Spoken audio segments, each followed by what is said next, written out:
நறுமணத்தால் நிரம்பிய வனத்தின் நசுங்கும் பாதையில் பாண்டவர்கள் திரௌபதியுடன் பத்திரிகாசிரமத்தை அடைந்திருந்தார்கள்.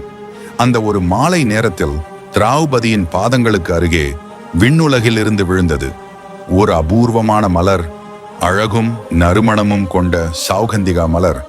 திரௌபதி பீமனிடம் சொன்னாள், இந்த மலர்களால் அழகாகவும் மகிழ்வாகவும் இருக்கலாம் இல்லையா பீமா? அவளது இதயத்தில் மலர்ந்த ஆசையை பார்த்த பீமன் அவளுக்காக சௌகந்திகா மலரை தேடி வனத்துக்குள் புறப்பட்டான்.